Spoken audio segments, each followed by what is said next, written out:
De qualquer maneira, eu vou ler. Então, o conceito de terrorismo intelectual é desse autor, né, Jean Sévillat,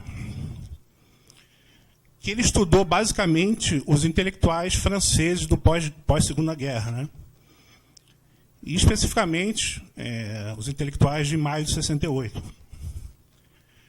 Então, ele diz assim: em Paris, os marcos ideológicos da discussão são determinados por alguns poucos homens. Eles discursam na televisão, conduzem palestras, argumentam em debates, assinam protestos, almoçam juntos. Contra os intransigentes, ao longo de 50 anos, o microcosmo parisiense lançou mão de um mecanismo singular, o terrorismo intelectual.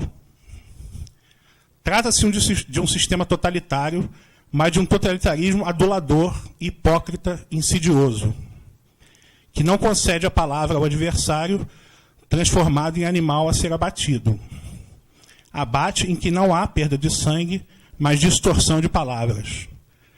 Palavras da boa consciência, palavras das grandes consciências, palavras que matam. Todo esse terrorismo intelectual, a gente vê que começou a ser praticado fortemente pela esquerda brasileira, a esquerda cultural brasileira, a partir dos anos 60, né? E a gente sempre ouve falar da hegemonia cultural na esquerda, né? E eu queria mostrar que essa é uma ideia de hegemonia cultural que já era reconhecida na época, inclusive por próprios intelectuais de esquerda.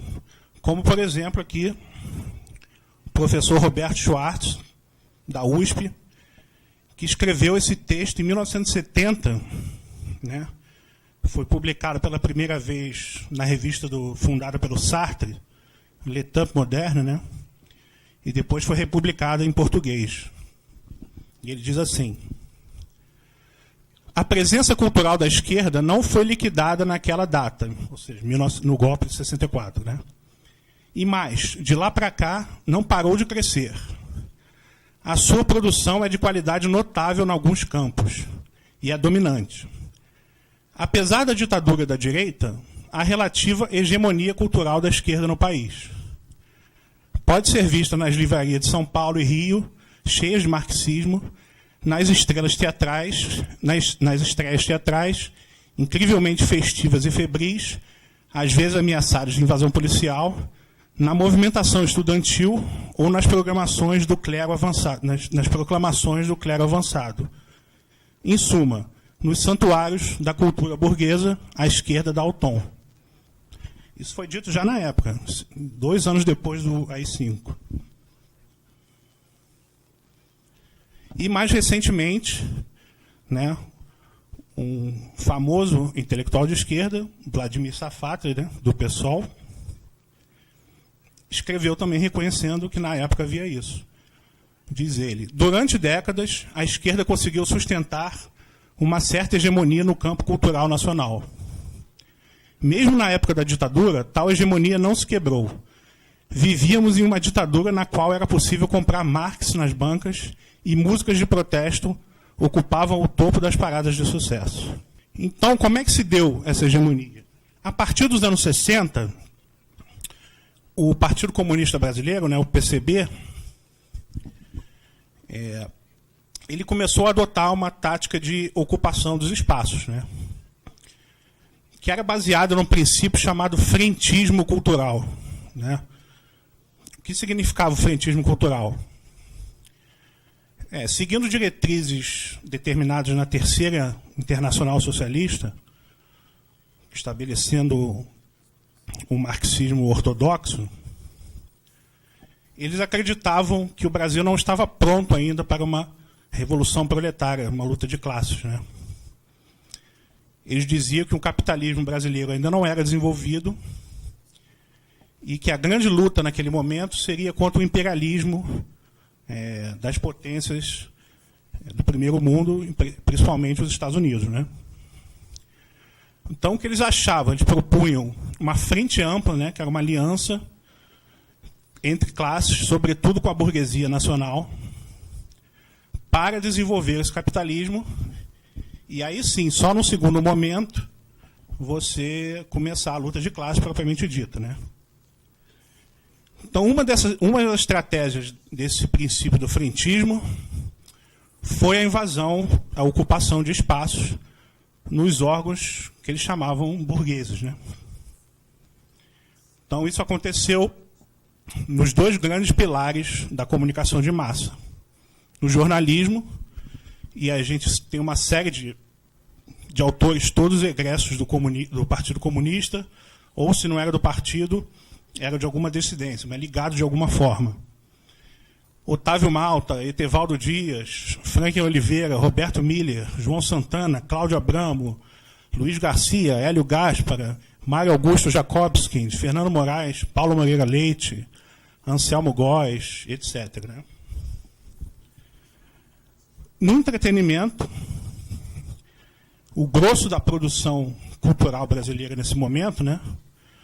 Lembrando que foi a partir da década de 70 que começou o surgimento das grandes televisões, né? Principalmente Tupi e Globo. E toda a programação dessas emissoras também foi feita por comunistas. Os mais famosos, claro, Dias Gomes, Janet Claire, né? E também Braulio Pedroso, Oduvaldo Viana Filho, Jean Francisco Guarnieri, Paulo Pontes, Armando Costa, Lauro César Muniz, etc. É o pessoal que fez, né, a indústria cultural de massa brasileira. Toda a dramaturgia foi feita por esse pessoal. E outros, né? Eu citei alguns nomes mais representativos. Então, no jornalismo, há um trabalho muito interessante de dois pesquisadores da Universidade Federal Fluminense, que é esse aí, preparados, leais e disciplinados, os jornalistas comunistas e a adaptação do modelo de jornalismo americano no Brasil, né?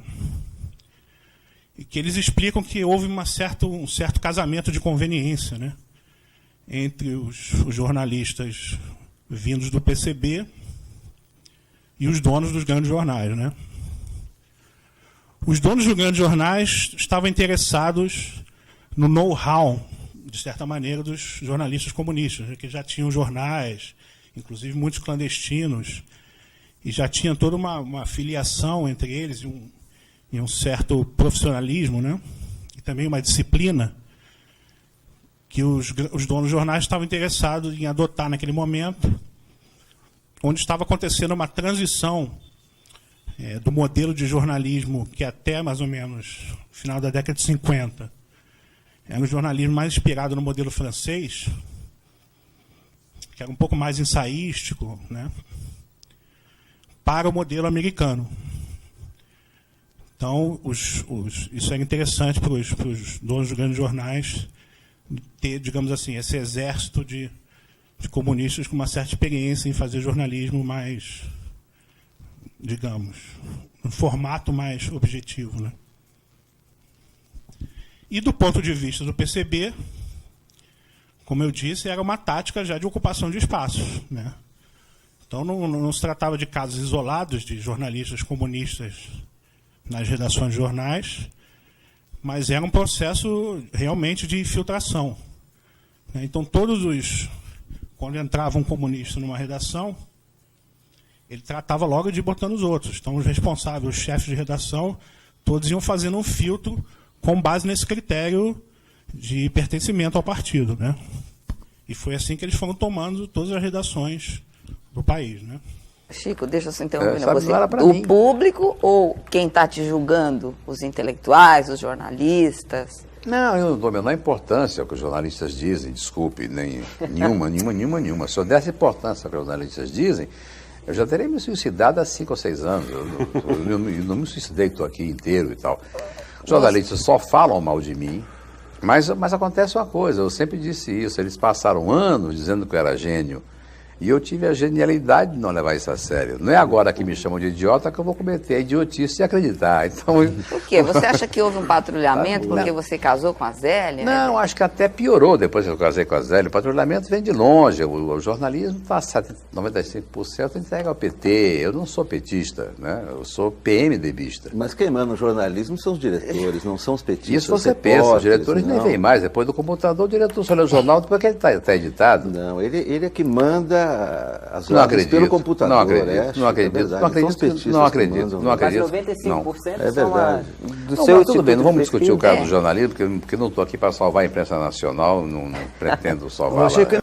Então você vê o Chico Anísio, que era um sujeito que conhecia um pouquinho ali a televisão, ele sabia do que estava falando, né? E esse jornalista, né, que está tentando salvar a pele dos coleguinhas, dizendo, não é isso não tem petista não, que é isso.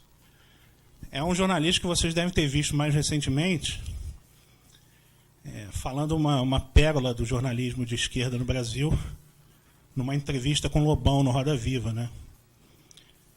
Então ele disse, é o mesmo jornalista, o nome dele é Alex Sonic. Pode botar, por favor, Sávio. Agora, você acha que esses protestos que aconteceram foram protestos de esquerda? Você acha que o Black Bloc é de esquerda? Você tem alguma dúvida? Para mim, embora eu não seja um entrevistado, é um grupo de direita, o Black Bloc. Porque gente que sai mascarada na rua, que não mostra a sua cara... Eu também acho ridículo, né? Mas é totalmente desonesto. Sensacional, né? Ou seja, o sujeito envelheceu e continua falando as mesmas bobagens. E o critério dele para ser de direita é mascarado, né? Então o Zorro, o Batman, todos são evidentemente direitistas, né? Então você vê que o Chico Anísio descreveu bem essa experiência da ocupação, já no caso aí dos petistas, né? O petista foi um segundo momento, mas até porque vários ex-membros do PCB, né? Porque depois do golpe de 64, aquela estratégia que eu falei do frentismo cultural passou a ser muito criticada, né? Então, vários esquerdistas atribuíram a tática do PCB à derrota da esquerda. Então, vários saíram do partido e, no final da década de 70, acabaram fundando o PT, né? Então, como eu disse, na parte da cultura, ao longo dos anos 60 e 70, todos os agentes culturais ligados ao PCB foram fundamentais na consagração de um conteúdo peculiar da indústria cultural brasileira, né? Tem o historiador Marcos Napolitano, ele chega a usar essas expressões estranha derrota e situação paradoxal, né? Ele está querendo dizer que os comunistas foram derrotados na política, mas vitoriosos na cultura, né? Se na década de 70 a esquerda foi praticamente aniquilada militarmente, né? A esquerda armada, mas foi nesse mesmo momento, curiosamente, que a esquerda cultural começou a se tornar establishment. Quando representantes da arte engajada, egressos do Teatro de Arena, do Centro Popular de Cultura, né? Ambos ligados ao PCB, passaram a dominar a cena artística nos então emergentes veículos de comunicação de massa, a TV Tupi e a TV Globo, né? O Centro Popular de Cultura, depois ele foi dissolvido pelo regime militar, mas acabou virando o famoso Grupo Opinião, né? Teatro Opinião, que continuou fazendo a mesma coisa que já fazia, né? Militância.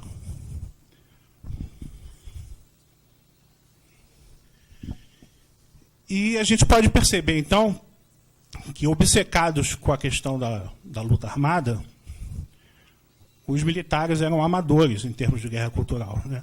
Eles não tinham ideia do que estava acontecendo. Através da famosa doutrina Golbery, né, que todos vocês já devem ter ouvido, da panela de pressão, era a ideia de que... E nesse sentido é curioso, porque o Golbery tem algo a ver com a doutrina do Antônio Gramsci, né? Que é a ideia de que nenhum regime pode se sustentar apenas pela força, né? Precisa de algum tipo de legitimação. Só que enquanto o Golbery achava que essa legitimação seria dada entregando a cultura para a esquerda, é justamente no momento que a esquerda está adotando táticas, a estratégia do Gramsci, e fazendo da cultura o palco privilegiado da guerra política, né? Então, o Golbery e o Gramsci casaram como chave e fechadura, né? E acabaram consolidando a hegemonia cultural da esquerda. Então, a chamada esquerda festiva, né, que os militares desprezavam, foi justo no momento que ela foi desprezada, onde a festa estava virando luta, né? A esquerda militar, a esquerda armada e mesmo a esquerda mais doutrinária política já não tinha tanta importância. A esquerda dita festiva é que estava começando a ganhar terreno, né?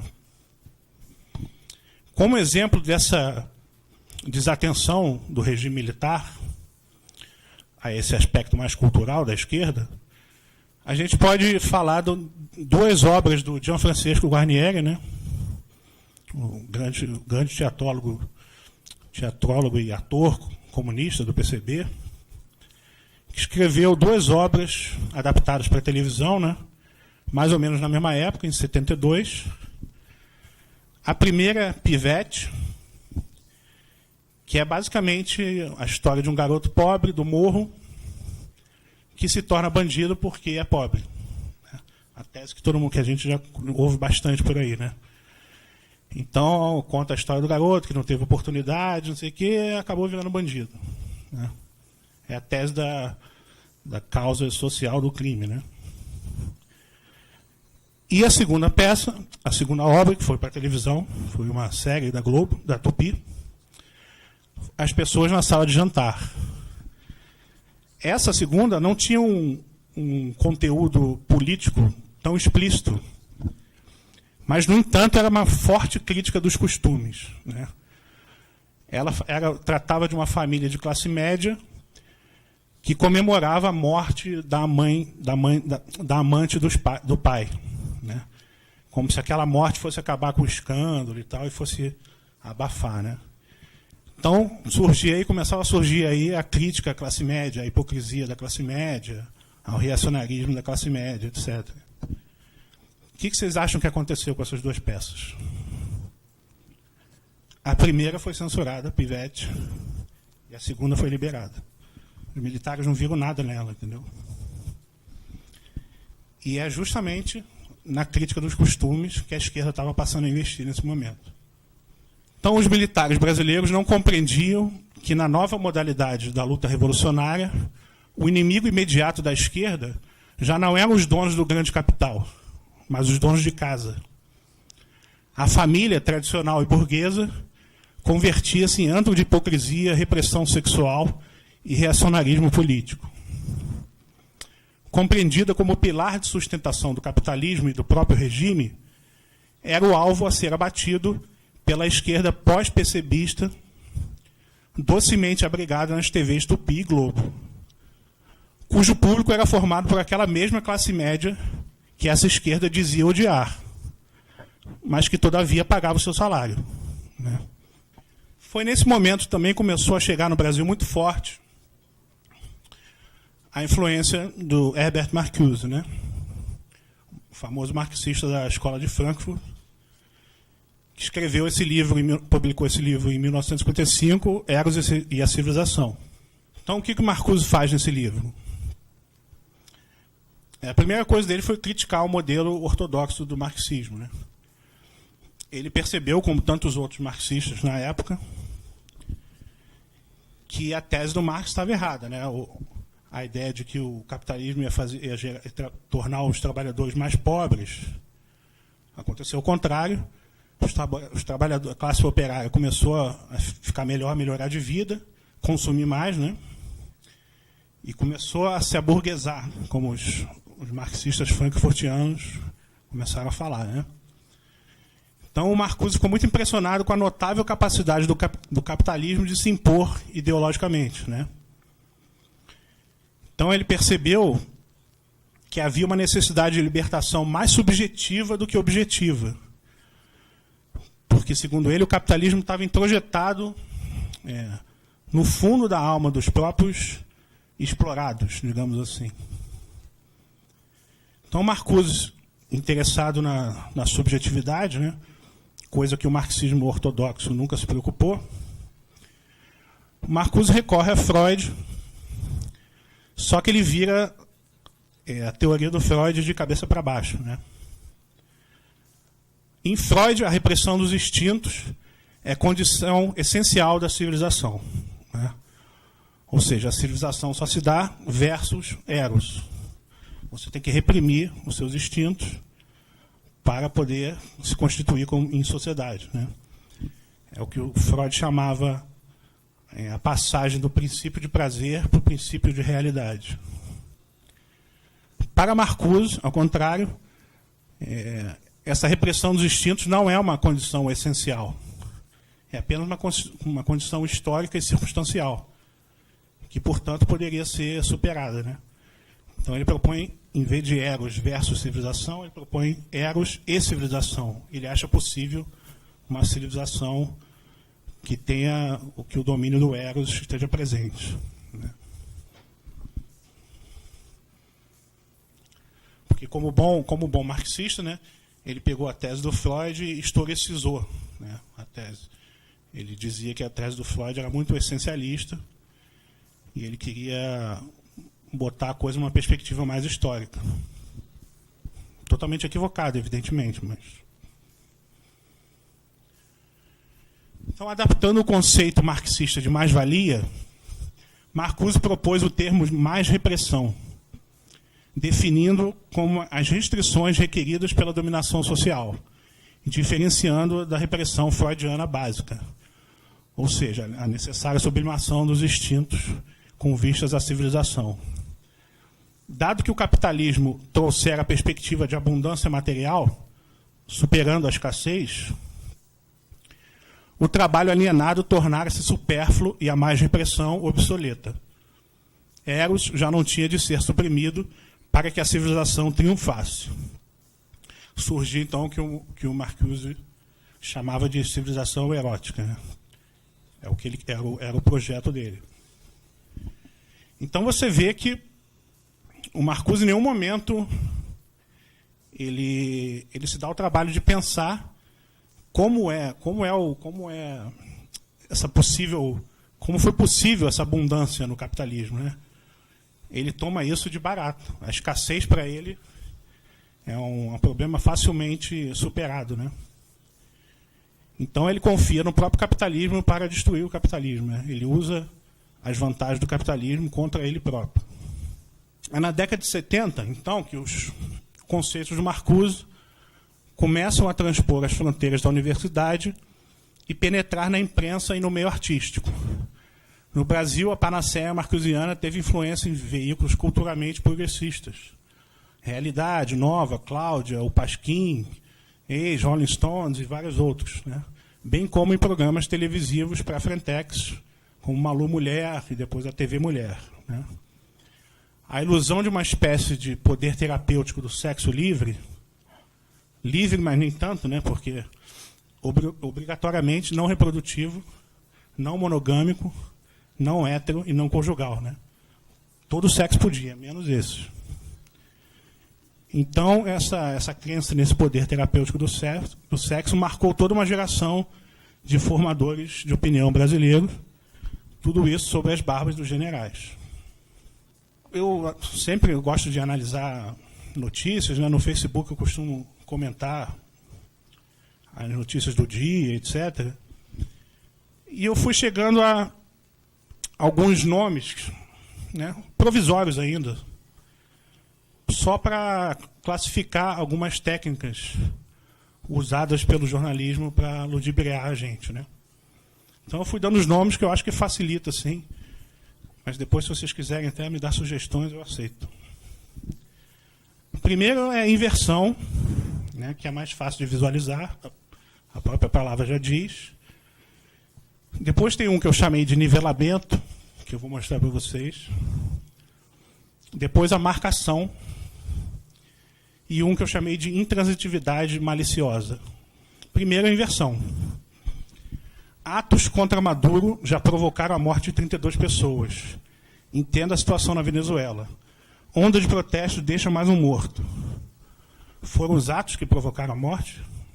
Ou foi a repressão de Maduro? Né? Isso aí você fica tão já introjetado nos profissionais de imprensa, eles não fazem, a maioria não faz de propósito. Né? Como o Pedro falou, é uma mentalidade. Né? Esse é genial. Ato em defesa da Petrobras. Tem troca de socos entre petistas e grupo. Ato em defesa da Petrobras. Está se referindo ao ato dos petistas que estavam defendendo o saque da Petrobras. Então, como é que a imprensa já naturaliza os próprios termos que os petistas usam, né? Ela usa como se fosse uma coisa descritiva. Deveria, pelo menos, botar aspas, né?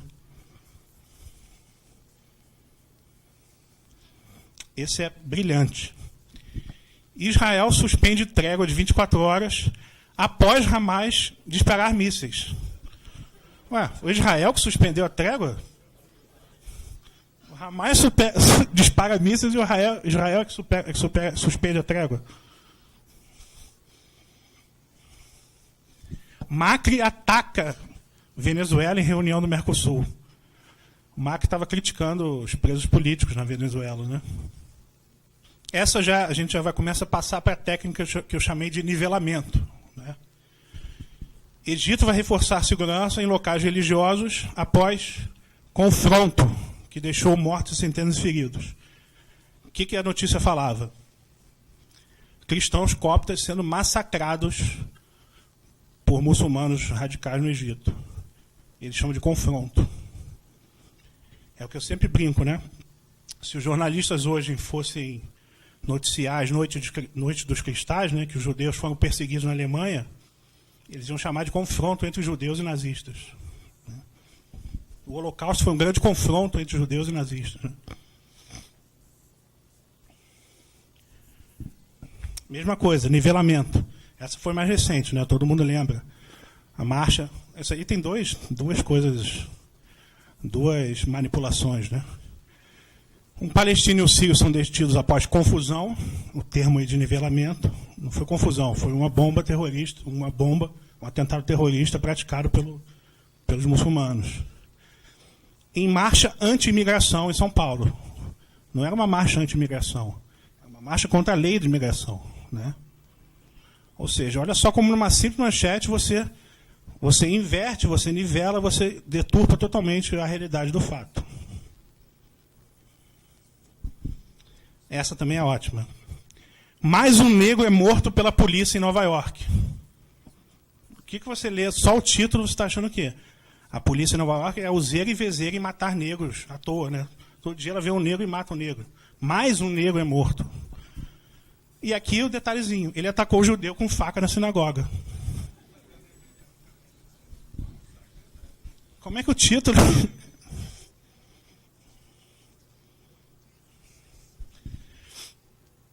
Esse a gente já começa inversão e marcação. Eu vou explicar o que é marcação. Ato ultradireitista pró-Trump nos Estados Unidos é cancelado após protestos. O ultradireitista Milo Yiannopoulos pretendia discursar na Universidade da Califórnia, mas manifestantes de esquerda, aqui não tem ultra, né? não tem extremo, não tem nada, de esquerda, neutro. O ultra é só o direitista, que foi vítima de um protesto com pedras. Protestaram com pedras. Alguém protesta com pedras? Então, aqui já começa isso que eu estou chamando de marcação. O que é marcação? Eu fiz uma analogia com um termo usado na linguística, que é o princípio da marcação e da não marcação. É quando você tem um termo usado de maneira genérica e o outro usado de maneira específica. Né? Por exemplo, na língua portuguesa, o gênero masculino é não marcado. Né? Ele é usado genérico, ele serve tanto para masculino quanto para feminino. E o gênero feminino, por sua vez, é marcado. Né? Ele só serve para feminino. Por exemplo, o pronome todos é não marcado, serve para elas e eles. O pronome todas é marcado, só serve para as mulheres. Né? Então, não marcado é genérico, marcado é específico. E a imprensa usa isso o tempo todo, esse mecanismo de marcação. Quando ela quer enfatizar alguma coisa, ela marca. Sei lá, quando a vítima, por exemplo, é muçulmana, ela marca, vítima muçulmana. Quando a vítima é cristã, ela não marca. Pessoas. Alguém morreu. Entendeu? Essa é uma inversão também misturada com marcação. Porque todas essas técnicas que eu estou mostrando também, elas se fundem, né? Isso aí também para a gente mostrar que é na imprensa mundial, né? Essa, se eu não me engano, foi da BBC. 2 palestinos mortos a tiros depois de ataque na faixa de Gaza, né? Esse é um primor de inversão. Migrante sírio morre em explosão alemã. German blast. O migrante sírio se explodiu, ele era o terrorista. Como é que pode uma coisa dessa? Essa saiu na BBC. E aí vem a Reuters e deixa a gente ainda com mais pena do pobre migrante sírio. Migrante sírio que teve o asilo negado, killed, morto, em explosão alemã. Ou seja, coitado, o cara morreu numa explosão alemã, não teve o asilo, né, o visto concedido, é um pobre coitado, né? Esse é um caso muito gritante de marcação, do princípio da marcação e da não marcação. Isso foi notícia de um dia seguinte relacionado ao mesmo fato. 2 morrem afacados na cidade velha de Jerusalém. 2 o quê? Foram 2 judeus que morreram esfaqueados. No dia seguinte, repercutindo na matéria, depois da reação da polícia israelense marca: proíbe palestinos de acessar a cidade velha de Jerusalém. Aqui, palestinos estão na posição de paciente e a polícia israelense na posição de agente, né? Aqui está a marca, aqui é não marcado. 2 morrem. Grupo armado mata pelo menos 62 na Nigéria. 62 gatos, pombos. 62 cristãos foram mortos. Mas o jornalismo, quando o cristão é vítima, ele não acha interessante marcar isso. Boko Haram mata quase 80 pessoas. Mesma coisa, usa um termo genérico, né? No Nordeste, na Nigéria. Esse já é o princípio que eu chamei de intransitividade capciosa, né? Ou maliciosa. Não importa o título, só o lead aqui. Senador da oposição, considerado ultraconservador, considerado por quem? Eles falam considerado como se fosse uma coisa intransitiva, né? Faz sol, chove, né? Nunca dizem quem é que está considerando. Então eles querem, em vez de passar uma notícia, eles estão querendo induzir uma reação sua, né? Ou seja, estão querendo que você pense: todo mundo considera esse cara conservador, ele é conservador, é para considerá-lo conservador, ultraconservador no caso. Meryl Streep comove no Globo de Ouro com um discurso crítico a Trump. Comove quem? Comove só o pessoal de Hollywood, ali, a esquerda caviar americana, né? Mas também, da mesma forma, usam desse jeito intransitivo, né? Que eu estou chamando de intransitividade maliciosa, mas aceito sugestões para melhorar o termo. E aí a gente vai entrar na parte de entretenimento, voltando para toda aquela influência do Marcuse, né? Quando a família vira alvo, né? E aí um exemplinho de uma... Podia tirar vários, né? Eu tirei um da novela da Globo, já antiga.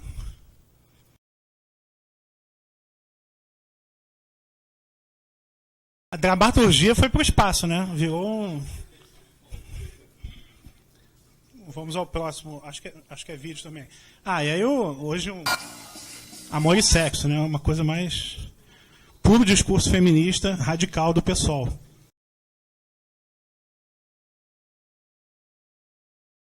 Mas a apresentadora veste 36, com certeza, né? Bom, a Fernanda Lima está muito empenhada, né, em subverter todos os valores, os padrões, e o programa da Globo, né? Então, eles estão, nesse programa aí, o estilista disse, a gente está justamente questionando os padrões de beleza. Vocês acham que a Fernanda Lima, vestida de robô sexy, fazendo cara de modelo, está questionando os padrões de beleza? Sinceramente. Se fosse para questionar o padrão de beleza, eu até brinquei na época, eles podiam botar para apresentar o Hinaldo Leitão, né? O todo feio da planilha da Odebrecht, né? Aí eu ia levar a sério, vocês estão questionando o padrão de beleza.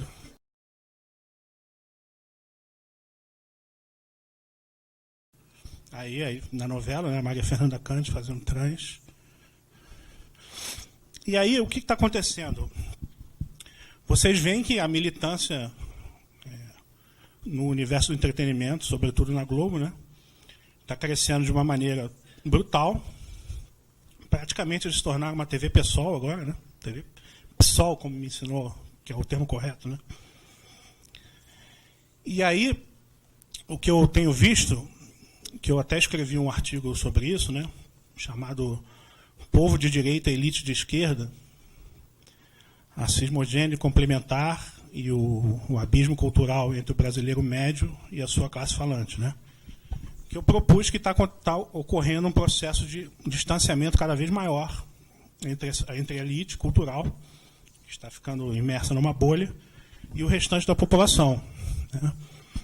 Cismogênese é um conceito cunhado pelo antropólogo britânico, Gregory Bateson, que ele definiu como processo de diferenciação nas normas de comportamento, né? Então, por exemplo, se o indivíduo A se comporta de tal maneira a induzir uma reação em B, essa reação, por sua vez, afetará o comportamento posterior de A, que induzirá nova reação de B, e assim sucessivamente, né? E cada comportamento desse vai se tornando mais intenso na medida que dá a volta no ciclo, né? O Bateson distingue dois tipos de cismogênese, né? Ambas, as duas, chegam em algum ponto, promovem uma ruptura social ou o que seja. A cismogênese simétrica ocorre entre partes equivalentes numa relação que reproduzem o mesmo tipo de comportamento, caracterizando-se, portanto, pela rivalidade. Exemplo, Estados Unidos e União Soviética durante a Guerra Fria, né? Cada um mostrando o mesmo tipo de comportamento, ou seja, uma agressividade bélica e cada vez maior, quando uma demonstração de um provocava uma demonstração do outro, que aumentava ainda e o negócio ia num ciclo, uma espiral crescente, né? E a cismogênese complementar, que ocorre entre partes assimétricas numa determinada relação, de modo que a intensificação do comportamento X de uma induz a intensificação do comportamento Y da outra. Exemplo, por exemplo, é numa relação, um casal, por exemplo, onde uma das partes, um dos cônjuges seja submisso e o outro seja dominador, né? Quanto mais dominação, mais submissão vai ser a resposta do outro, e assim sucessivamente até virar uma situação insustentável, né? O que eu sugiro é que está acontecendo no Brasil hoje uma relação, uma cismogênese de tipo complementar entre o povo brasileiro e a sua classe falante, né? Tem saído várias pesquisas, né, na imprensa e institutos de pesquisas, também tem sido discutida dentro da universidade esse pretenso aumento do conservadorismo do povo brasileiro, né? Eu não vou entrar no mérito agora se isso é verdade ou não, mas assumindo que isso seja verdadeiro, que o povo brasileiro esteja se tornando mais conservador, isso só pode ser entendido como um movimento relativo, né? Ou seja, a imprensa, a classe falante que analisa esse fenômeno, ela não está percebendo que ela é parte do fenômeno, né?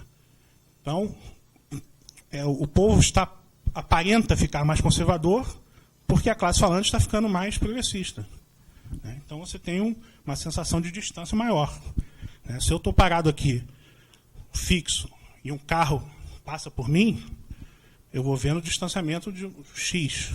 Se eu estou indo para outra direção, na mesma direção do carro, o distanciamento vai aparecer 2X, não é isso? Eu não sou bom de matemática, mas acho que é isso, deu para entender, né? Então, classe falante para o lado, povo para o outro. Cismogênese complementar. O aumento do progressismo da classe falante induz ao conservadorismo do povo, que leva a mais progressismo por parte daquela, seguido de mais conservadorismo por parte deste, e assim por diante. E aí eu quero encerrar com essa frase do Houellebecq, no livro Submissão,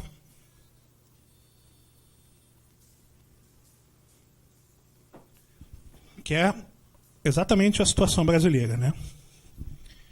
Ele diz: eu percebia claramente, e fazia anos, que a distância crescente, agora abissal, entre a população e os que falavam em seu nome, políticos e jornalistas, devia necessariamente levar a algo caótico, violento e imprevisível, né? Eu acho que é isso que está acontecendo no Brasil, e acontecendo até de maneira... A gente não pode pensar que todos da classe falante fazem isso de maneira consciente, né? Eles já nasceram numa cultura habituada a fazer isso, né? E a definição de cultura mesmo é você reproduzir comportamentos de maneira automática, né? Sem ser consciente. O traço mais distintivo, por exemplo, é a língua, né? Ninguém escolhe a língua que você fala, a sua língua materna, né? Você nasce falando naquela língua.